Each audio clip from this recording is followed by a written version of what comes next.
Pertanyaan pertama, dakwah di gereja gimana ya?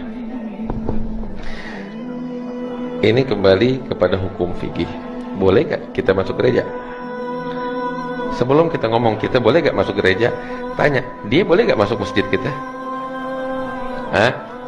Biar ente tahu ya, dalam hukum itu disebut bahwasanya orang non muslim mau masuk masjid itu dibolehkan atas izin dari seorang muslim, sekalipun izin hanya dari seorang muslim. Nggak harus dari ketua masjid, nggak harus dari, hanya ada yang menjamin satu orang siapapun dari seorang muslim ada jaminan, tafadhol, nggak dilarang. Dan inilah yang dahulu terjadi di masa Nabi Muhammad SAW. Orang-orang kafir dari Mekah datang ketemu Nabi di masjid. Waktu mereka datang ke Madinah, datang ketemu Nabi di masjid. Bahkan lebih dari itu, rombongan dari Nasara ya datang menghadap kepada Rasulullah SAW, disambut oleh Nabi Muhammad di masjid.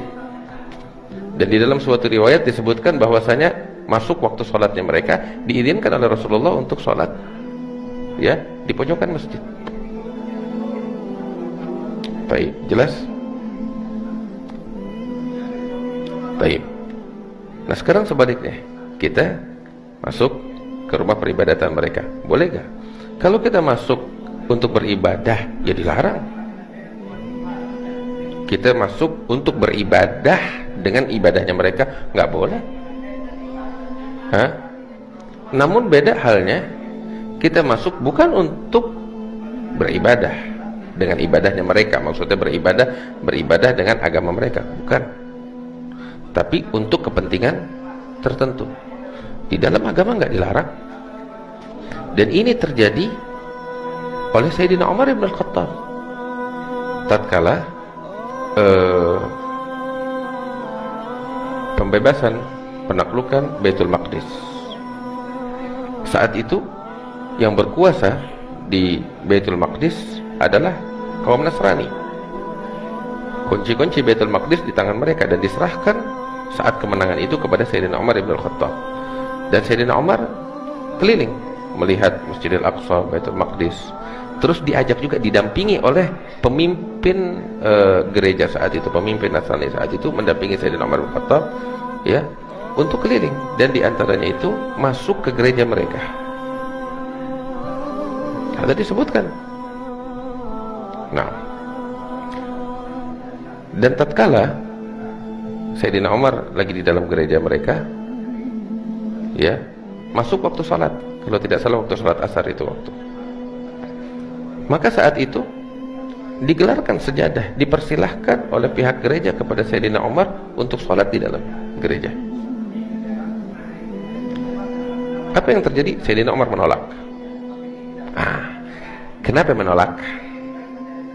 Apakah menolak sholat di situ? Enggak, bukan.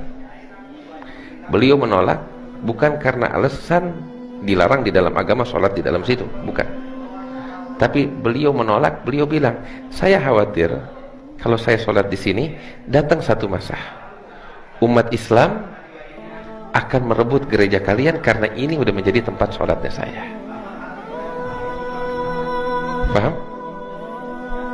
Jadi beliau tidak sholat demi maslahahnya pihak gereja saat itu. Nggak sholat di situ, beliau pindah ke tempat lain. Dan tempat itu sekarang jadi tempatnya Sayyidina Umar, dibangun masjid. Tapi gereja itu Sayyidina Umar tidak mau sholat itu demi kepentingan pihak gereja itu, supaya di satu masa nggak diklaim oleh umat Islam bahwa itu tempat sholatnya Umar hingga digusur tuh gereja. Ingat? Paham? Baik. Dari sini kita udah paham bagaimana. Ya orang yang mau masuk gereja untuk menyembah selain Allah, ya dilarang. Tapi kalau untuk kepentingan yang lain, nggak dilarang sama sekali. Baik.